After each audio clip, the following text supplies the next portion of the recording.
ప్రవచనకారులు, ఆహారానికి సంబంధించి సలహాలు ఇచ్చేవాళ్ళు కుప్పలు తెప్పలు సోషల్ మీడియాలో డైరెక్ట్గా చెప్తా ఉన్నారు.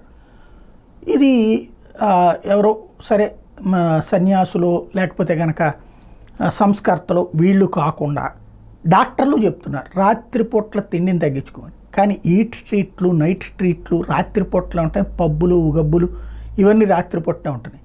దాంతో రాత్రిపూట్ల బిర్యానీలు తినే దగ్గర నుంచి రాత్రిపూట్ల చికెన్ ముక్కలు తినేదాకా పెరిగిపోయి ఇప్పుడంట అంటే మనకి చదువు రానటువంటి వాడు అదేదో సామెత ఒకటి ఉంది, చదువుకున్నోడి వాడి కంటే కూడా రజకుడు మేలు అన్నటువంటి. అట్లాగా చదువుకున్న తర్వాతన ఈ పరిజ్ఞానంతో బాగుపడతారనుకుంటే చదువుకున్న తర్వాత పట్టించుకొని తనం వైపుకి వెళ్ళిపోయారనడానికి సాక్ష్యం దేశీయ లెక్కలు చెప్తున్నటువంటిది ఏంటంటే రాత్రిళ్ళ పూట్లనే అధికంగా తినడానికి ఆర్డర్లు ఇస్తున్నారట. 2 కోట్లకు పైగా చిరుతిళ్ల ప్యాకేజీలను డెలివరీ చేసిందట జెప్టో. క్విక్ కామర్స్ సంస్థల రాకతో వినియోగదారులు ఆర్డర్లు ఇస్తున్నటువంటి పద్ధతి మారిపోవడం, అర్ధరాత్రి 12 గంటల నుంచి తెల్లారుజామున 4 గంటల మధ్య చిరుతిళ్ళు తినే వాళ్ళ సంఖ్య పెరిగిపోతుందట.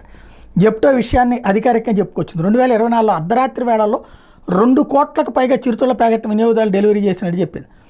దేశ ఆర్థిక రాజధాని ముంబైలో ఏకంగా 31.5 లక్షల ప్యాకెట్ డెలివరీ చేసిందట. ఏడాదిలో ఒక డెలివరీని 25 సెకండ్లో పూర్తి చేసినట్టు వాళ్ళ రికార్డు వాళ్ళు చూపించుకున్నారు. వివిధ నగరాల్లో వచ్చిన ఆర్డర్ల గురించి విశ్లేషిస్తే బెంగళూరు వినియోగదారులు 28,000 మసాజర్స్ ఆర్డర్లు చేశారట.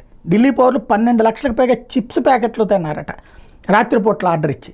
కోల్కతా వాళ్ళు ఒక వ్యక్తికి 96 టీ పొడి ప్యాకెట్లను ఆర్డర్ చేశారట. చాకులు, డెట్టాలు, సమోసాలు, పూజా సామాగ్రి, టానిక్ వాటర్ లాంటివి వాటిని కూడా వినియోగదారులు అధికంగా కొనుగోలు చేస్తున్నారని చెప్తోంది.